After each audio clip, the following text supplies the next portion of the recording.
हरे कृष्ण। चैतन्य चरितामृत आदि लीले अध्याय 7 श्लोक संख्या 28। यत यत प्रेम विस्थितरे पंच जने तत तत हृदि जल प्रीति भुवने।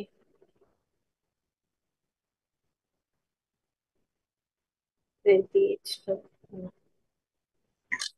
पंचतत्व के पंचों सदस्य भगवत प्रेम की जितनी अधिक पुष्टि कराते हैं उतनी अधिक बाढ़ बढ़ती जाती है और वह सारे विश्व में परिव्याप्त हो जाती है।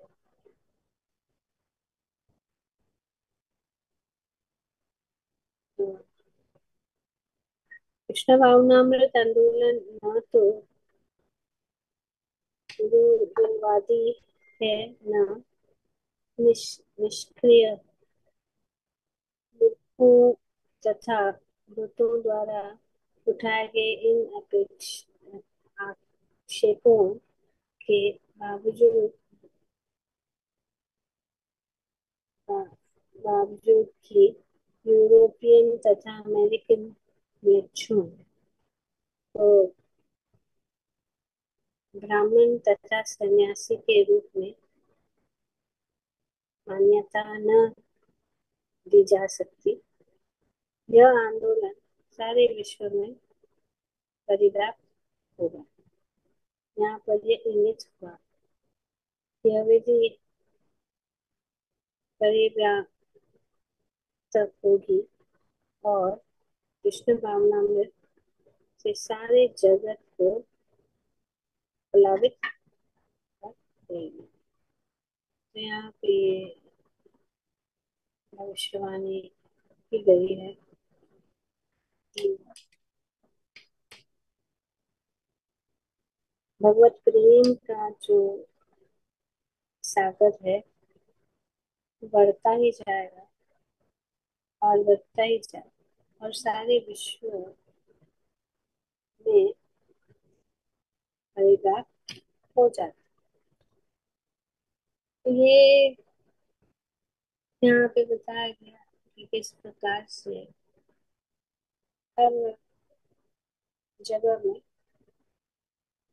हम भगवत भक्ति पूरे विश्व के कोने कोने में भगवत भक्ति का जो प्रचार है वो हुआ। और आज सभी जितने भी इतने सारे देश है, इतने सारे विदेशी है, इतने सारे हमारे देश में विभिन्न जो है जाति और विभिन्न प्रकार के लोग जो है इस कृष्ण भावनामृत में जुड़े हुए हैं।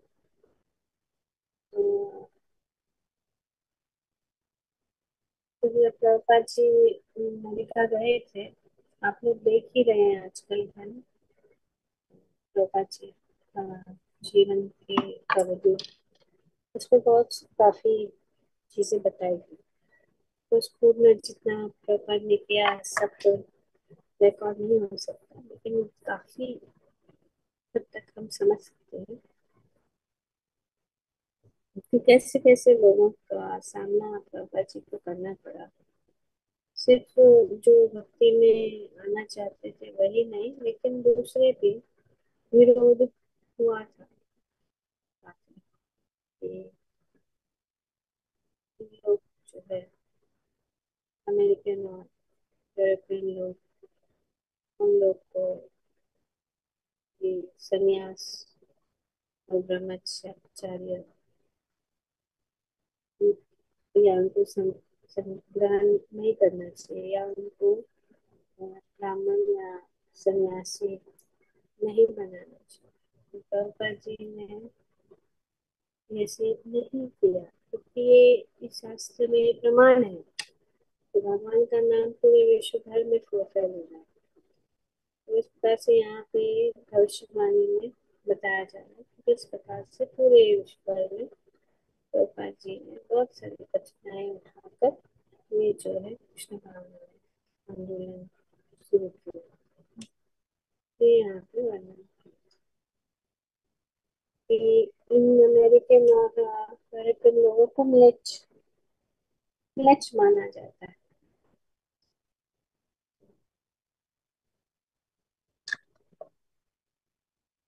इसीलिए उनको स्वीकारा नहीं जाता है वैदिक सभ्यता में या एक संस्कृति के अनुसार। पर ऐसा नहीं है कि श्री चैतन्य महाप्रभु जो आगे हम पढ़ रहे हैं अभी, वो हमें समझ में आएगा कि जो चैतन्य महाप्रभु ने सबके बीच में भगवत प्रेम बांटा। उन्होंने सोचा नहीं कि ये मायावादी है, ये सब काम कर रही है, मेरा मिशन तार्किक है, निंदा करने वाले हैं, अभक्त तथा निम्न श्रेणी के विद्यार्थी कृष्ण भावना में राजेंद्र से दूर होने में बड़े दक्ष होते हैं, अतएव कृष्ण भावना मृत की पार का स्पर्श नहीं कर पाते। तो ये श्री चैतन्य महाप्रभु ने देखा कि ये सब जो है वे जो है दूर रह रहे हैं, मायावादी सतांकर्मी और ये सब नकली दार्शनिक और जो अपराधी हैं, जो भक्त है, जो बहुत नीचे के जन्म लेने वाले हैं, ये जो इस कृष्ण भावना और आंदोलन को छू नहीं सकते। तो इसीलिए पूर्णतया से कृष्ण भावना और अ, ये उनको छू नहीं पाए। तो कौन पढ़ेगा?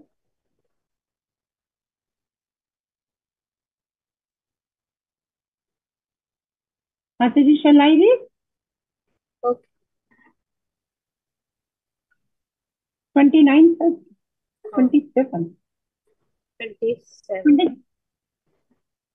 हाँ 29, 30 together. हाँ 29, 30 ना Mataji? बस।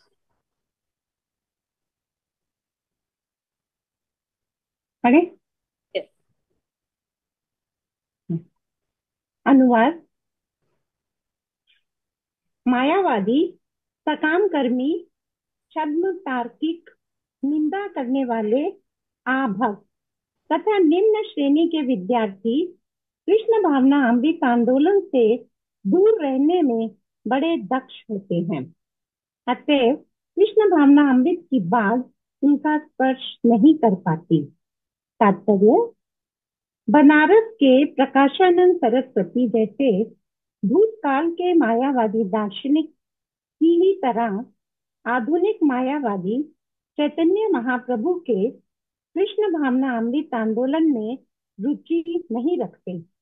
वे इस भौतिक जगत के महत्व को नहीं जानते, वे इसे मिथ्या मानते हैं और यह नहीं समझ पाते कि कृष्ण भावना अमृत आंदोलन इसका किस तरह उपयोग कर सकता है।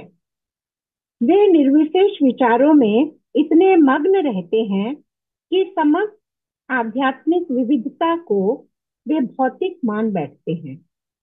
क्योंकि वे ब्रह्म ज्योति जैसी भ्रांत धारणा के आगे कुछ भी नहीं जानते, अतः वे यह नहीं समझ सकते कि पूर्ण पुरुषोत्तम भगवान श्री कृष्ण आध्यात्मिक हैं, अतः भौतिक माया की धारणा से परे हैं। जब कभी कृष्ण स्वयं या भक्त रूप में अवतरित होते हैं, तब ये मायावादी दार्शनिक उन्हें सामान्य व्यक्ति मान लेते हैं। भगवत गीता 9.11 में इसकी भर्त्सना की गई है। अब जानन्ति माम मूढ़ा मानुषीं तनुम आश्रितम् परम भावम जानन्तो मम भूत महेश्वरम। जब मैं मनुष्य रूप में अवतरित होता हूँ तो मूर्ख लोग मेरा उपहास करते हैं, वे सबके परमेश्वर के रूप में मेरे दिव्य स्वभाव को नहीं जानते।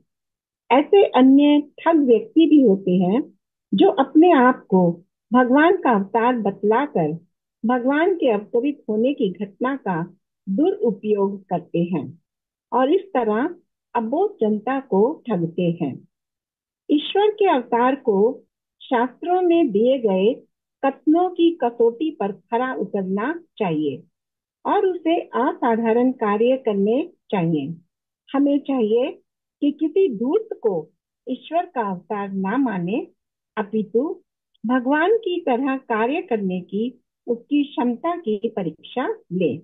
उदाहरणार्थ, श्री कृष्ण ने अर्जुन को भगवत गीता का उपदेश दिया और अर्जुन ने भी कृष्ण को पूर्ण पुरुषोत्तम भगवान मानकर हमारे समझने के लिए भगवान से प्रार्थना की कि वे अपना विराट रूप प्रकट करें।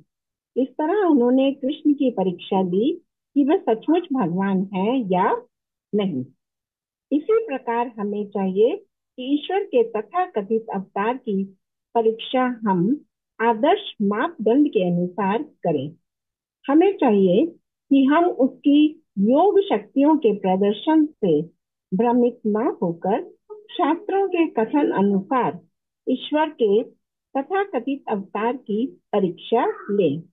चैतन्य महाप्रभु को शास्त्रों में कृष्ण का अवतार कहा गया है। अतएव यदि कोई चैतन्य महाप्रभु की नकल करना चाहता है और अपने आप को अवतार घोषित करता है, तो उसे अपना अधिकार प्रमाणित करने के लिए शास्त्रों से प्रमाण प्रस्तुत करने चाहिए। थैंक यू माता जी।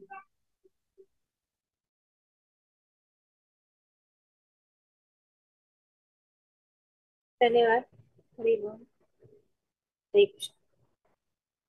मध्याह्नतमिहन्वस्य ज्ञानाञ्जनाश्लाकः चक्षुरुन्मीलितं तस्मै श्रीगुरवे। और इस प्रकार से यहाँ पे हम देख रहे हैं कि बहुत सारे जो मायावादी और दार्शनिक अनेक अनेक प्रकार के जो है वे जो है चैतन्य महाप्रभु के इस कृष्ण भावना मत आंदोलन में रुचि नहीं रखते। तो ये कृष्ण भावनामृत क्या है वे समझ नहीं सकते और वो समझ नहीं सकते कि उसका प्रयोग कैसा किया जाए। वे निर्विशेष ब्रह्म के विचार में ही डूबे रहते हैं और क्योंकि वे उनका ज्ञान है अधूरा है, पूर्ण नहीं है, वे ब्रह्म ज्योति के आगे सोच नहीं सकते। वे समझ नहीं सकते कि ब्रह्म ज्योति के आगे भी और कुछ है, कि ब्रह्म ज्योति के आगे परमात्मा और परमात्मा के आगे जो है भगवान श्री कृष्ण है। ये नहीं समझ, तो ये इतने भ्रमित हुए कि उनको समझ में नहीं आता। तो इसीलिए वो लोग इस भगवत प्रेम और भगवत भक्ति में रुचि नहीं आती है क्योंकि वे मूड है। मूड मतलब फूल। फिर भगवत गीता में भगवान कहते हैं अवजानन्ति मां मूढ़ा। अवजानन्ति मतलब जो मुझे जानता नहीं है, ठीक से जानते नहीं है, वो मूड है। क्योंकि वे जब मनुष्य तनु आश्रित, कि भगवान मनुष्य रूप में आते हैं तो वे क्या सोचते हैं कि भगवान उनके जैसे ही हैं। वे समझ नहीं पाते कि ये परम भगवान है, तो इसलिए वे समझ नहीं पाते कि वे दिव्य है और वे ही जो है सर्वभूत महेश्वर है। तो ये समझ में नहीं। तो और फिर क्योंकि एक दूसरा बात भी ये है कि वे भगवान को स्वीकार नहीं करते क्योंकि वे खुद भगवान बनना चाहते। भगवान के रूप में कुछ पाखंडी लोग हैं इस प्रकार से अपने आप को भगवान बनाकर फिर प्रचार कर। पर ये ऐसा हो नहीं सकता है, क्योंकि हर एक अवतार के लिए अनेक अनेक जो है टेस्ट है। तो जैसे कि एक उदाहरण यहाँ पे दिया गया कि भगवान कृष्ण ने अर्जुन को भगवत गीता को सुनाई, और अर्जुन ने उनको इस भगवत गीता के ज्ञान को स्वीकार किया, और उन्होंने स्वीकार किया कि भगवान श्री कृष्ण ही परम ब्रह्म है। और क्योंकि वे जानते थे कि बहुत सारे लोग जो है विरोध करेंगे, क्योंकि वे हमारे जैसे दिख रहे हैं, मनुष्य के जैसे। तो और हालांकि भगवान बताते भी हैं भगवत गीता में, जन्म कर्म च मे दिव्यम एवं एवं एवं तत्वतः त्वत्ता देहं पुनर्जन्म नैति मामसि सुअर्जुन, कि जिसने मेरे जन्म कर्म को जान लिया है वो सबसे ऊंचा है, वो बुद्धिमान व्यक्ति है, और इस देह को त्यागने के बाद फिर वो जन्म नहीं लेता।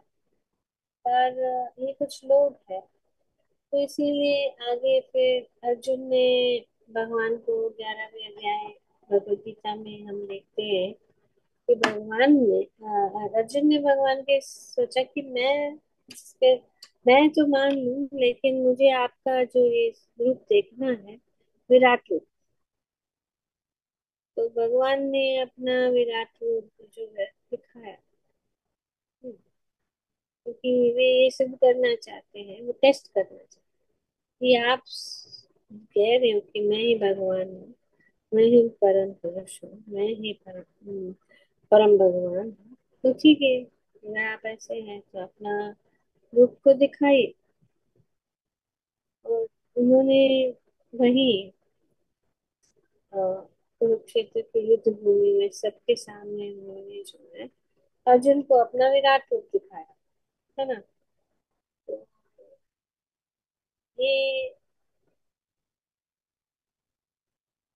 यहाँ पे श्री श्री प्रभुपाद हमें कहते हैं कि हमें हमेशा इसी प्रकार से टेस्ट करना, कि ये कोई पाखंडी जो तो नहीं है जो अपने आप को भगवान कह रहा है। तो और दूसरी बात, इतने सारे प्रमाण है शास्त्र में चैतन्य महाप्रभु के बारे में कि वे जो है भगवान के अवतार है, और बहुत सारे शास्त्र में उनका ये प्रमाण दिया गया। तो अगर कोई कहता है भौतिक जगत में कि मैं ही भगवान हूँ, तो उनको हमें बोलना चाहिए कि अपना विराट रूप दिखाओ, शास्त्र का प्रमाण दिखाओ, कहाँ कहाँ कहाँ कहाँ पे ये सब लिखा है। हम देखते हैं इसमें श्रीमद् भागवतम में ये प्रमाण दिया है भगवान का इस रूप में अवतार लेने का। आगे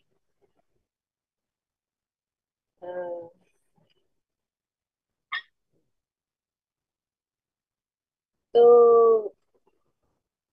30 तक हो गया ना, अभी 31 टुगेदर नो, या 31 32 भी साथ में ही है। हम्म। तो यह देखकर कि मायावादी तथा अन्य लोग पलायन कर रहे हैं, चैतन्य महाप्रभु ने सोचा, मेरी इच्छा थी कि प्रत्येक व्यक्ति भगवत प्रेम की इस बाढ़ में डूब जाए, किंतु उसमें से कुछ लोग भाग निकले हैं, अतएव मैं उन्हें भी डुबाने का कोई उपाय निकालूंगा। तो इस प्रकार से भगवान सोच रहे हैं उनको तो सबके लोग बीच में भगवत प्रेम बांटना। ऐसा कोई नहीं होना चाहिए जो वो स्वीकार नहीं करे। पर हम यहाँ देखते हैं कि ये मायावादी और अनेक अनेक प्रकार के दार्शनिक लोग और जो अपराधी है, जो नहीं समझ सकते, वो लोग जो है दूर रह रहे हैं। भक्ति से। अब इस बात को जो है श्री चैतन्य महाप्रभु ने सोचा कि मेरी तो इच्छा थी कि सबको भगवत प्रेम में डुबाए, लेकिन ये लोग कैसे निकल गए हाथ से, ये लोग मेरे हाथ से कैसे निकल गए। तो मुझे कोई उपाय सोचना पड़ेगा। कौन पड़ेगा? तो जय माता जी, आप करो प्लीज।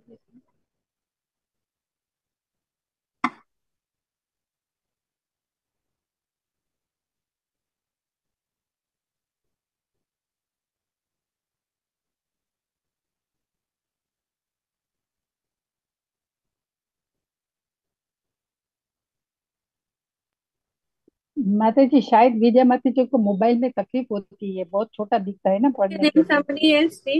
नीलम माता जी, आप पढ़ो। माता जी मैं हाँ ठीक है, अनिता माता जी आप पढ़िए। हरे कृष्णा, दंडवत प्रणाम। अनुवाद। यह देखकर कि मायावादी तथा अन्य लोग पलायन कर रहे हैं, चैतन्य महाप्रभु ने सोचा, मेरी इच्छा थी कि प्रत्येक व्यक्ति भगवत प्रेम की इस बाढ़ में डूब जाए, किंतु उनमें से कुछ लोग भाग निकले हैं, अतः मैं उन्हें भी डुबाने का कोई उपाय निकालूंगा। तात्पर्य। यहाँ पर एक महत्वपूर्ण बात कही गई है। भगवान श्री चैतन्य महाप्रभु ऐसा मार्ग निकालना चाहते थे जिससे वे मायावादियों तथा कृष्ण भावनामृत आंदोलन में रुचि न रखने वाले ऐसे ही अन्य लोगों को पकड़ सके। यह आचार्य का लक्षण है। एक आचार्य जो भगवान की सेवा करने के लिए आता है, उससे यह उम्मीद नहीं की जाती कि वह घिसे पिटे मार्ग पर चलेगा, क्योंकि उसे ऐसे मार्ग और साधन ढूंढने होंगे जिनसे कृष्णा भावनामृत का प्रचार प्रसार हो सके। कभी कभी ईर्ष्यालु लोग कृष्णा भावनामृत आंदोलन की इसलिए आलोचना करते हैं क्योंकि इसमें भगवत प्रेम वितरण हेतु लड़कों तथा लड़कियों को समान रूप से लगाया जाता है। वे यह नहीं जानते कि यूरोप तथा अमेरिका जैसे देशों में लड़के तथा लड़कियां दोनों मुक्त रूप से परस्पर मिलते हैं। यह धृत तथा मूर्ख भावना में लगे लड़के लड़कियों के परस्पर मिलने की आलोचना करते हैं, किंतु इन ध्रुतों को फिर यह दूतों को यह सोचना चाहिए कि किसी समाज की प्रथाएं सहसा नहीं बदली जा सकती।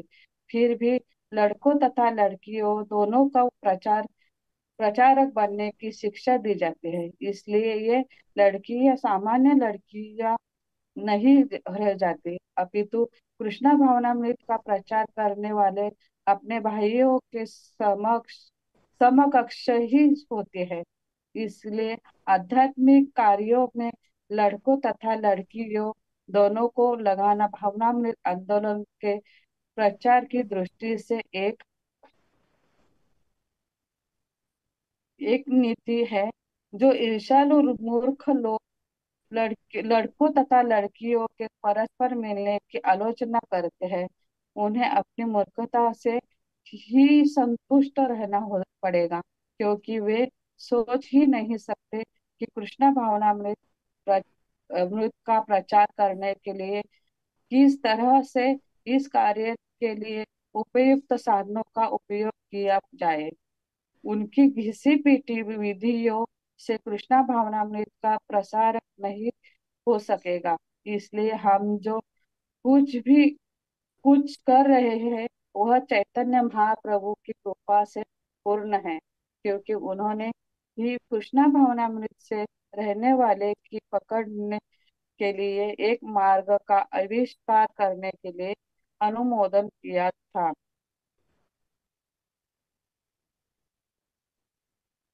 नीचे पढ़ना है माता जी। थैंक यू माता जी। हरे कृष्ण। अनेक। तो इस प्रकार हम देखते हैं कि तो चैतन्य महाप्रभु चिंतित है कि किस प्रकार से इन लोगों को भक्ति में लाया जाए। जो लोग विरुद्ध हैं, जो लोग दूर भाग रहे हैं, उनको कैसे पकड़ा जाए, ये भी भगवान की चिंता है। ये चाहते हैं कि सब लोग जो है भक्ति में आ जाए। पर नहीं हो रहा था तो उसके लिए चिंतित। यहाँ से हम देख सकते हैं स्वयं भगवान भी जितना हम इच्छुक नहीं है, उतने से भी अधिक इच्छुक भगवान है। भगवान हमें अपने पास बुलाने के लिए इच्छुक है। वे चाहते हैं कि हम उनके पास जाए, और उनको चिंता रहती है कि कैसे मैं इन सबका उद्धार करूं, कैसे लोग उनके पास आए और इस भरोसा घर को पार करें। और इसी प्रकार से अ, जो आचार्य है, वे क्या करते हैं, वे उनकी कोशिश यही है कि सबको किसी न किसी प्रकार से भक्ति में ले आए। ये कोई घिसा पिटा रास्ता नहीं है जो कोशिश कर करके अभी वो घिस गया है। इन आचार्यों को भी, या जो प्रचारक है, उनको भी अपना मन लगा के कोई अच्छा रास्ता ढूंढना पड़ता है, जिससे वे लोगों को भगवान की ओर ला सके। तो और यह दूसरा बात ये भी बताया गया है कि उसके लिए कोई भेदभाव नहीं, ना ही कोई अ, ऐसा जरूरी है कि पुरुष ही कर सकता है भगवान की भक्ति, या पुरुष ही जो है भगवान की सेवा कर सकते हैं। सबके लिए, सब लोग के लिए, चाहे स्त्री हो या पुरुष हो, सब जो भगवत भक्ति में आ सकते हैं। तो इसीलिए कुछ लोग हैं जो हमें, हाँ, ये निंदा करते हैं, कहते हैं कि कृष्ण भावना में, संघ में इस प्रकार से जो है स्त्री और पुरुष लगाया जा रहा है, और वे भगवान की सेवा इस प्रकार से कर रहे हैं। ये अवांछित है, अच्छा नहीं है। पर भगवान की ओर से कभी भी ऐसा नहीं है। भगवान कभी भी भेदभाव नहीं करते। भगवान कभी भी किसी को ऊंच नीच, ऊंचा या नीचा नहीं समझते। भगवान किसी को भी जो है दोषी या अ, बिना कोई दोष के, इसी सबको समान रूप से देखते हैं, समान दृष्टि रखते हैं भगवान। और भगवान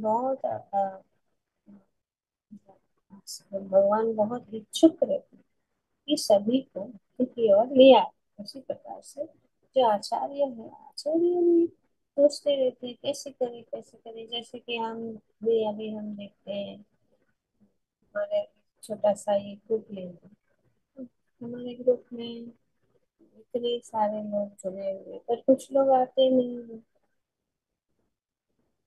की चिंता जो है सबको होती है, खास करके जो प्रचार में सहायता कर रहे हैं। ये हम देखते हैं, हसुबा माता जी है, ललिता माता जी है।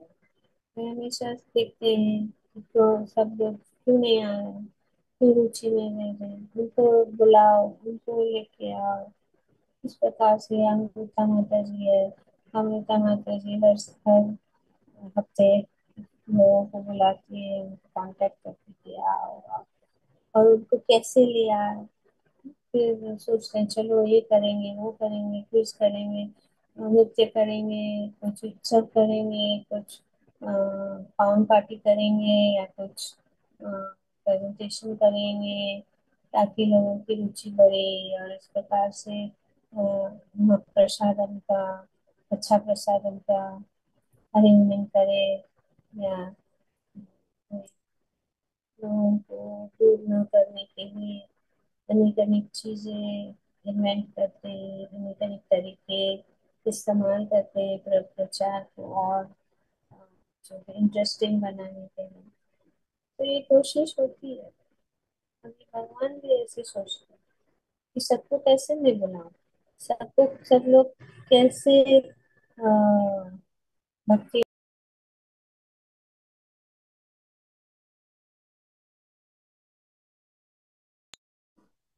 हाँ, she got locked out.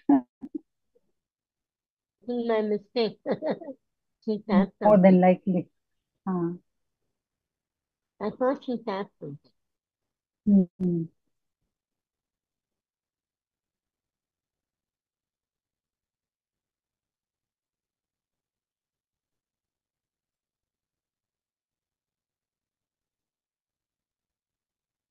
आज का डालिया खत्म।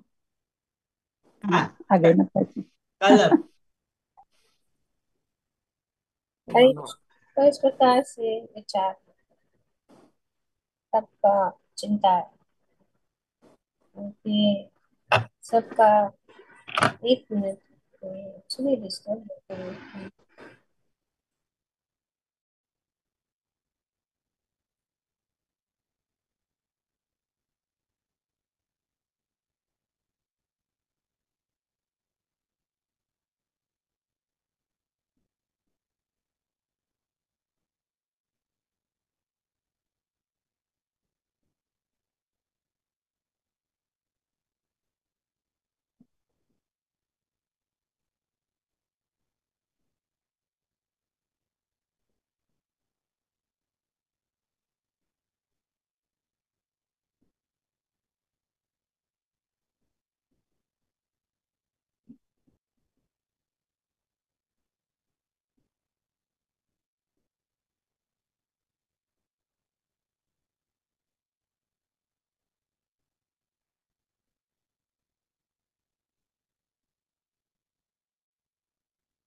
हरे कृष्ण।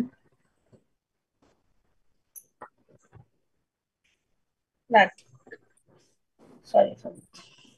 तो इस प्रकार से हमें नए नए तरीके ढूंढने हैं, जैसे कि सब लोग साथ में यात्रा में जाते हैं, सब कार्य करते हैं, सेवाएं हैं, ये सब करके इस प्रकार से।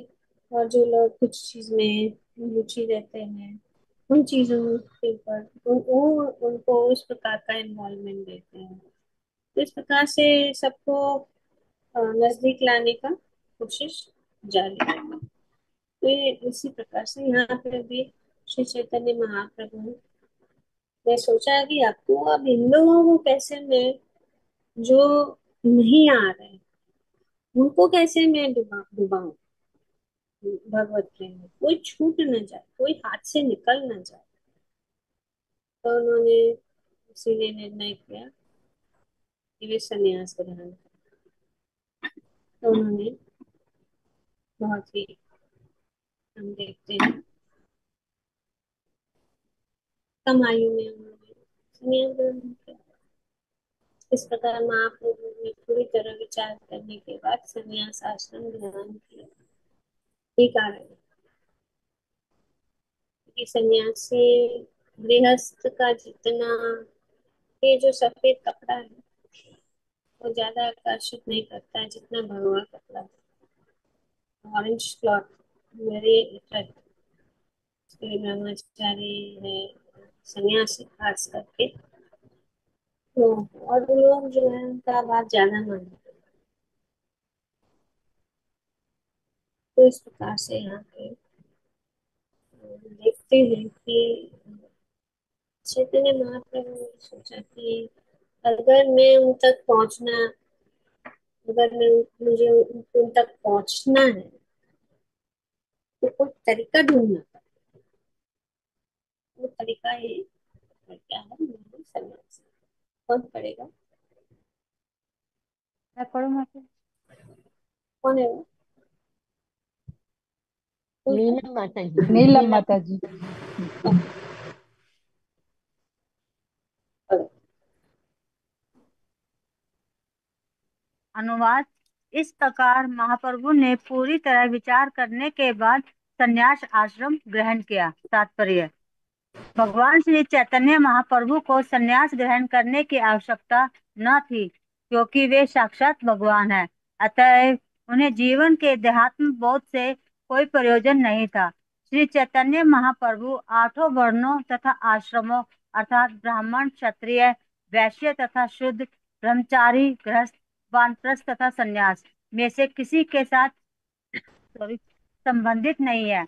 उन्होंने अपने आप को सर्वोपरि आत्मा के रूप में माना था। श्री चैतन्य महाप्रभु या इस मामले में कोई भी शुद्ध भक्त कभी भी अपने आप को जीवन के इन सामाजिक तथा आध्यात्मिक विभागों से नहीं जोड़ता, क्योंकि भक्त सदैव समाज की इन विविध श्रेणियों से परे होता है।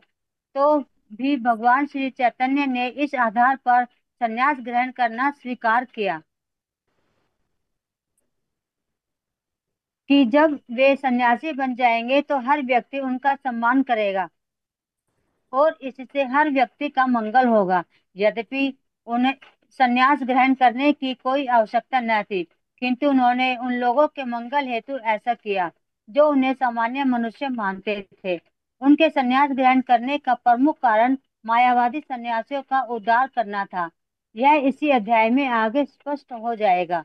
श्रील भक्ति सिद्धांत सरस्वती ठाकुर ने मायावादी शब्द की व्याख्या इस प्रकार की है: पूर्ण पुरुषोत्तम भगवान जीवन की भौतिक अवधारणा से परे है। मायावादी वह है जो पूर्ण पुरुषोत्तम भगवान कृष्ण के शरीर की को माया से बना हुआ मानता है और जो भगवान के धाम को तथा उन तक पहुँचने की विधि भक्ति को भी माया ही मानता है। मायावादी भक्ति के सारे साधनों को माया मानता है।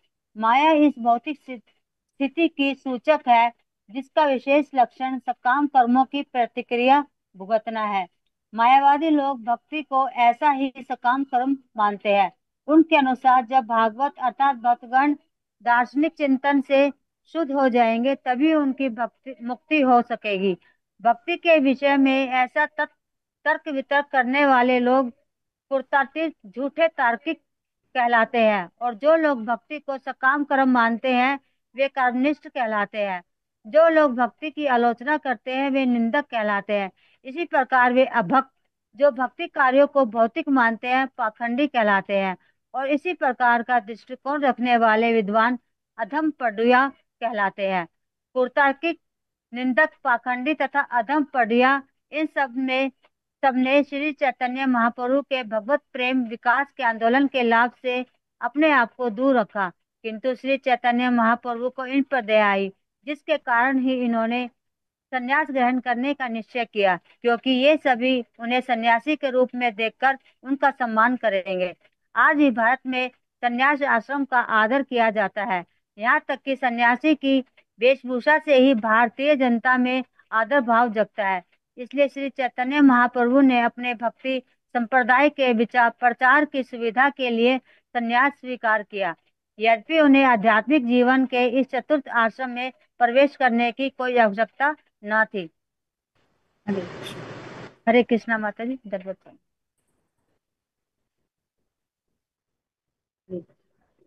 तो यही बात देखते हैं। इस प्रकार से भगवान ने सोचा कि ये सब अनेक अनेक जो श्रेणियों के लोग हैं, खास करके ये मायावादी, हाँ, कुतर्किका, निंदका, पाषाणी, अधम अधम पदुया, ये सब जो है हाथ हो जाते हैं। और ये अनेक अनेक लोगों का वर्णन यहाँ पे किया।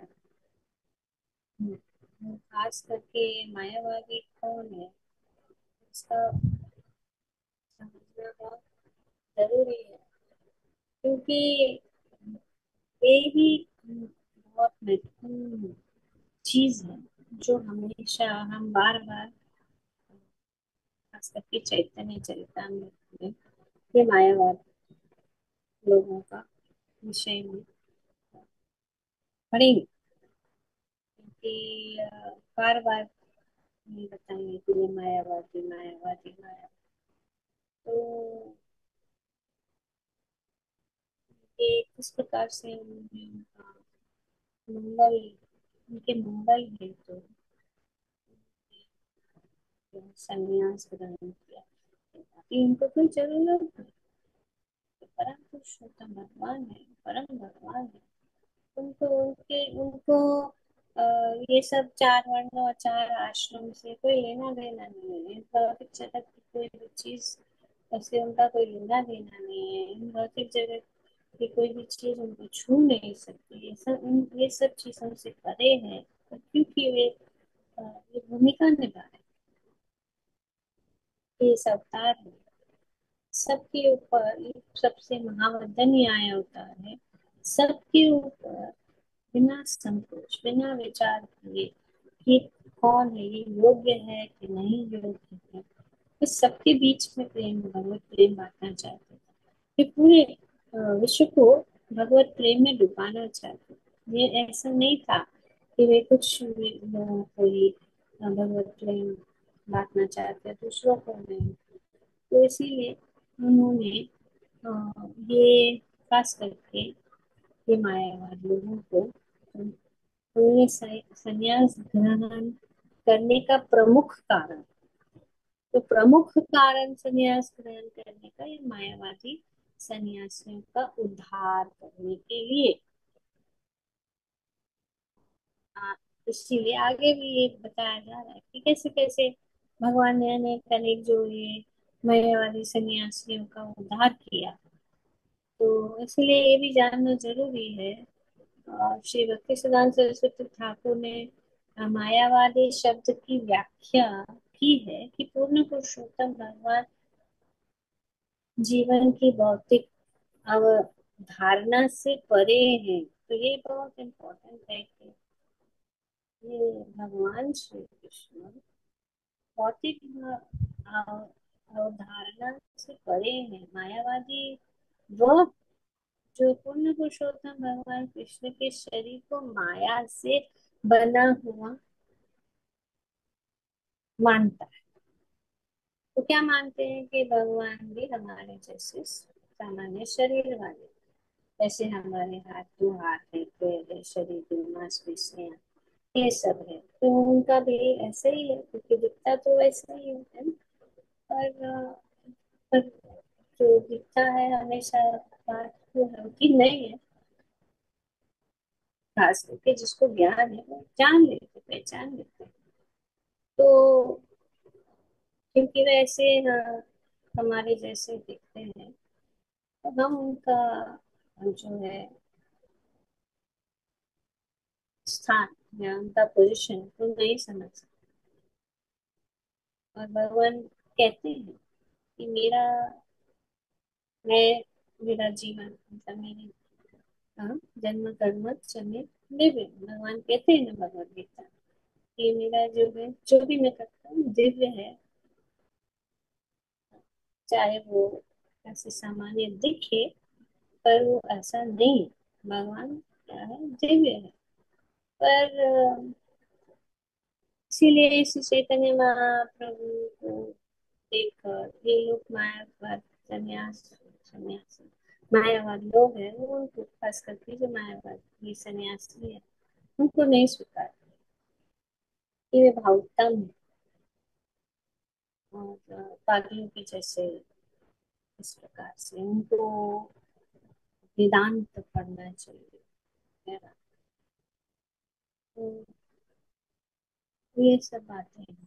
तो ये मायावादी भक्त ऐसे हैं, वे सोचते हैं, वे मानते हैं कि जो भगवान के धाम को तथा उनके उन तक पहुंचने की विधि भक्ति को भी माया ही मानता है। तो ये जो है ये विधि जो है, भक्ति की विधि को भी माया मानता है। वे समझ वो सोचते हैं भ्रमिक चीज है, इनमें कोई है नहीं। मायावादी भक्ति के सारे साधनों को माया मानता है।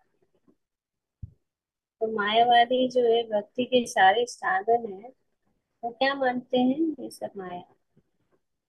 माया इस भौतिक स्थिति की सूचक है जिसका विशेष लक्षण सकाम कर्म की प्रतिक्रिया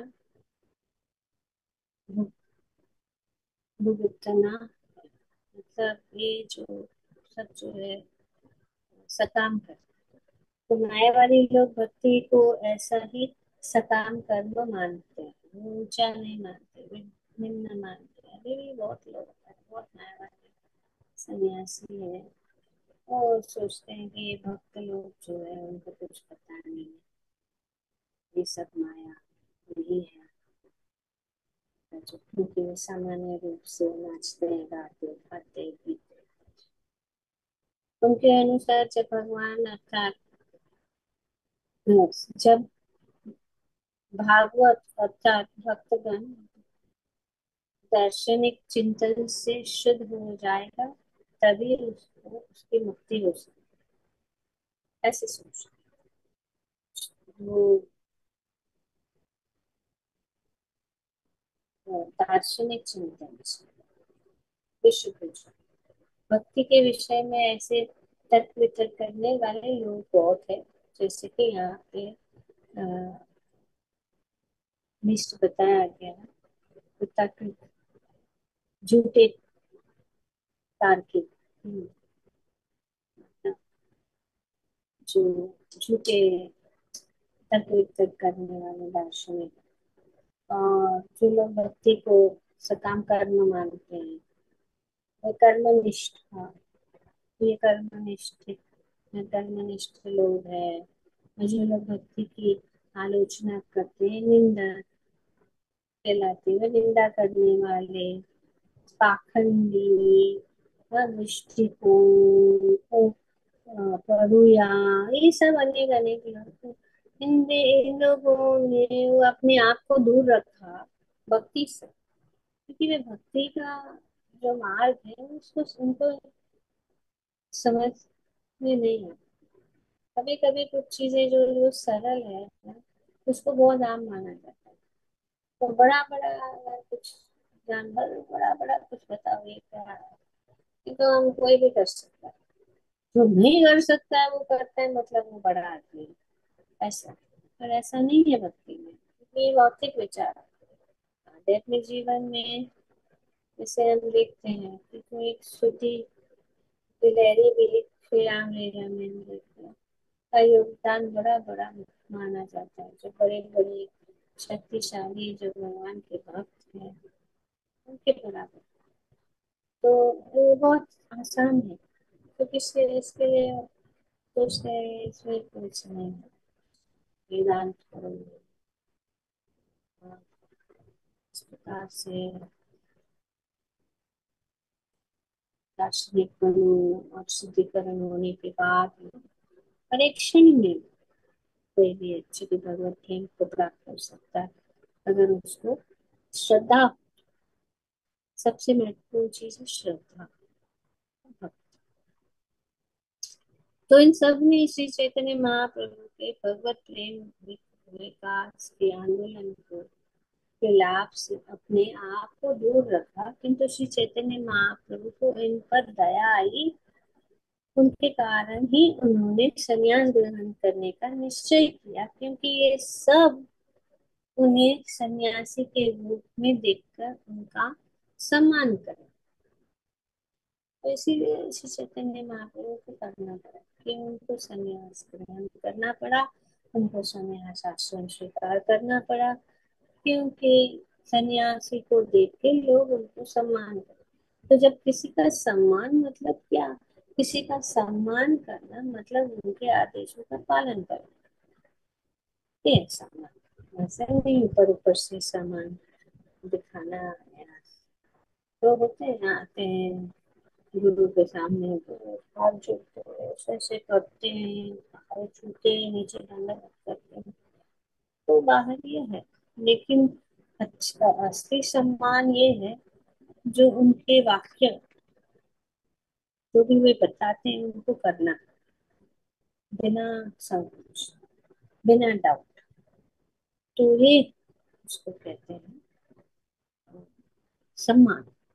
सम्मान ऐसे होता है। तो इसीलिए उन्होंने सोचा कि जगत में उनको कहूंगा कि भक्ति करो तो करेंगे, उनको मैं प्रचार करूंगा, सुनेंगे। नहीं तो कौन आएगा मुझे मेरे पास सुनने के लिए? अगर मैं संन्यास नहीं ग्रहण करूंगा और गृहस्थ आश्रम में रहूंगा तो विषयी न मिले। तो विषयी व्यक्ति कैसे भगवत दर्शन दर्शन को, भक्ति के ये जो भगवत दर्शन को वो बांट सकते? वो हमेशा उनके मन में कुछ है तो विषय ही है, घर में रहता है, व्यस्त में है, पत्नी के साथ, बच्चों के साथ, तो बड़ा कठिन हो जाता है। खास करके बाहर के लोग जो भक्त में है, भक्ति में है, चाहे वो गृहस्थ हो, चाहे वो सन्यासी हो, चाहे वो ब्रह्मचारी हो या वानप्रस्थ हो, सब एक जैसे।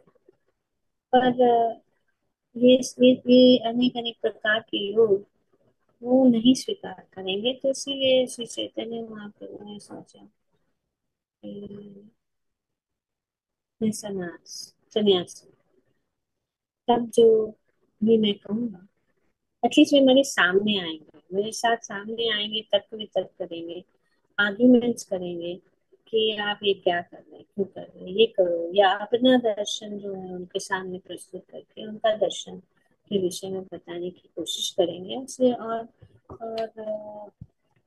सन्यासी के रूप में वो उनको अधिकारी बन जाते हैं कि उनको ज्ञान प्रदान करें। और वे इस प्रकार से उनको भगवत भक्ति के विषय में आकर्षित करके उनको भी उस धारा में ले आए।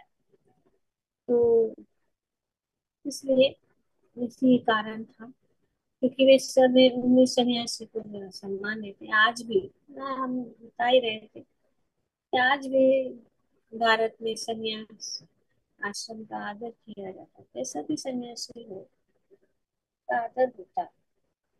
कोई भी है, अगर किसी ने ऐसा वस्त्र पहन लिया तो एक आकर्षक है, एक इसलिए उनको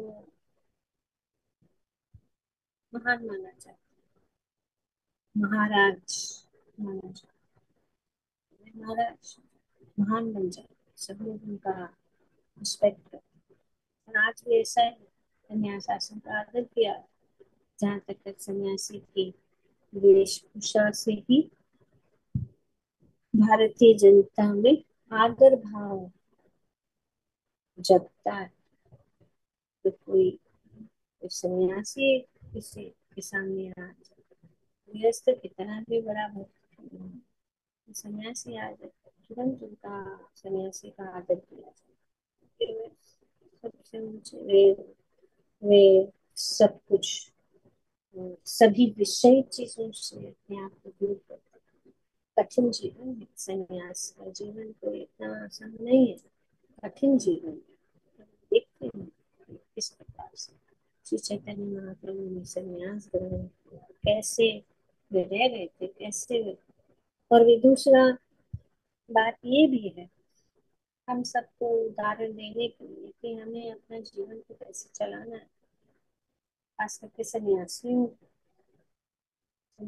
को कैसे रहना चाहिए, कैसा उनका चाल चलन होना चाहिए, ये सब श्री चैतन्य महाप्रभु स्वयं भगवान है, ये सबको शिक्षा देनी चाहिए। तो यहाँ तक कि सन्यासी की वेशभूषा से ही भारतीय जनता भाव आदर भाव जगता है। इसी ये श्री चैतन्य महाप्रभु ने अपने भक्ति संप्रदाय के प्रचार की विधा के लिए संन्यास स्वीकार किया है, ताकि उन्हें आध्यात्मिक जीवन के इस चतुर्थ आश्रम में प्रवेश करने की कोई आवश्यकता न थी। तो श्री चैतन्य महाप्रभु, श्लोक संख्या 32। श्री चैतन्य महाप्रभु 24 वर्ष तक गृहस्थ जीवन में रहे। इस साल कुछ संन्यास का ये नहीं है, समय नहीं है, पर उन्होंने बहुत कम आयु में संन्यास किया। उनसे आयु 24 साल, 24 वर्ष। गृहस्थ जीवन में रहे और 25वें वर्ष के आरंभ में उन्होंने संन्यास आश्रम स्वीकार किया। तो 24 वर्ष तक गृहस्थ और 25वें वर्ष से उन्होंने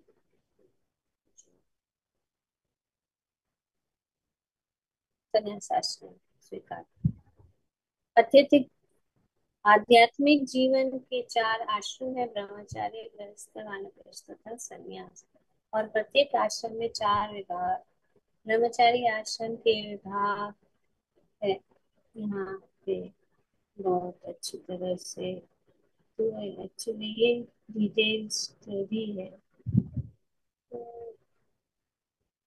ब्रह्मचार्य आश्रम का विभाग ये यहाँ पे बताया है: सावित्र्य, प्रजापत्य, ब्रह्म और गृह। और गृहस्थ के जो है क्या है विभाग: वार्ता, संचय, शालीना और सिलोचना। तो ये क्या है इसका अर्थ यहाँ पे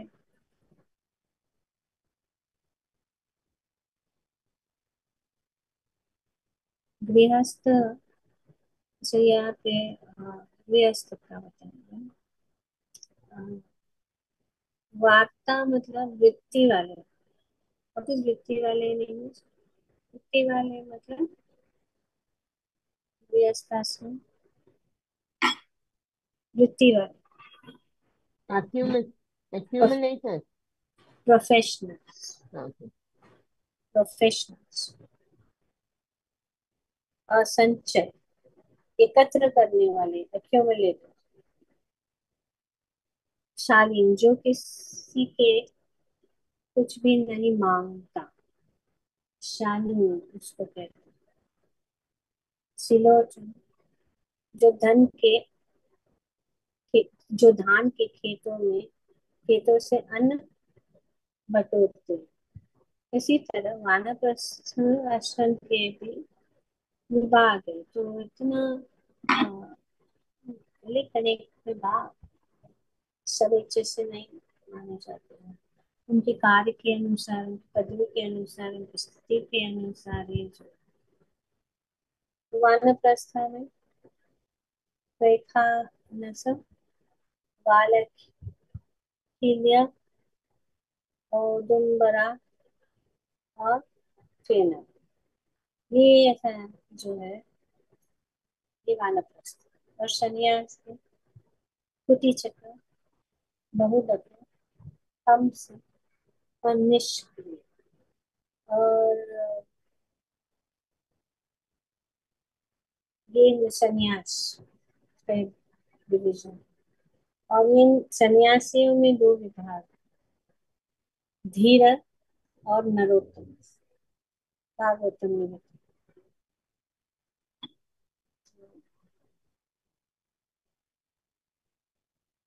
तो श्री चैतन्य महाप्रभु ने संन्यास आश्रम केशव भारती से, जो शंकर संप्रदाय में भी शंकर, क्योंकि अभी अभी वे वैष्णव संप्रदाय का तो कोई नामो निशान नहीं है। ये सब मायावादी लोग ही है, ये मायावादी जो सन्यासी है। अगर वे उसमें लेंगे तो कुछ उनको, हाँ ये शंकराचार्य के संप्रदाय में उन्होंने संन्यास ग्रहण किया, तो इसके लिए और भी लोग ज्यादा उनको सुनेंगे। तो ये उनका वो उद्देश्य था। तो इस प्रकार से उनका जो कार्य सिद्ध हो गया। उन्होंने संन्यास लिया एक तो, और दूसरा उन्होंने संन्यास किससे लिया? शंकराचार्य के या संप्रदाय में लिया तो बहुत एकदम परफेक्ट हो गया प्लानिंग। उनका प्लान से अनुसार वो चल सकता था। तो इसीलिए संन्यास आश्रम स्वीकार कर लेने पर श्री चैतन्य महाप्रभु ने उन सबका ध्यान आकृष्ट किया जो उससे बचते फिरते थे, जिनमें से तार्किक लोग प्रमुख थे। तो ये हो गया बात जो नहीं हो रहा था संन्यास ग्रहण करने के बाद। जो उनका जो उद्देश्य था सभी श्रेणी के लोगों तक पहुंचने के लिए, ताकि कोई भी ऐसा ना हो जो भगवत प्रेम से दूर हो जाए या भगवत प्रेम से वंचित रहे। तो इसीलिए उनको कैसे नजदीक लाना ये करने कि उनके लिए संन्यास या शंकरा संप्रदाय या ब्रह्मचार्य इससे कोई लेना देना नहीं है गृहस्थ, क्योंकि उनसे ये सब चीजें जो है भौतिक जगत की चीजें। लेकिन अगर वे भौतिक जगत में आए हैं तो भौतिक जगत में अगर उनको लोगों के ऊपर प्रभाव डालना पड़ेगा तो उनको कुछ तरीका ढूंढना पड़ेगा जिससे उनके वो प्रभावित हो जाए। और ये हुआ। ये जो लोग उनसे दूर रह रहे थे ये सबका ध्यान आकृष्ट कर दिया। इस प्रकार विद्यार्थी, पाखंडी, सकाम करने तथा आलोचक ये सभी भगवान के चरण कमलों में आकर आत्मसमर्पण करने लगे। सब लोग आ गए भगवान के शरण में।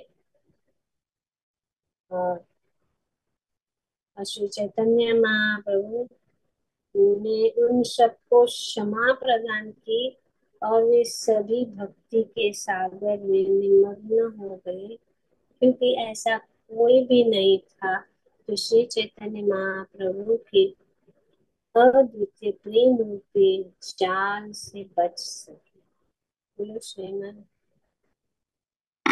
चैतन्य चरितामृत की जय। बोलो श्री कृष्णास कविराज कृष्ण की जय।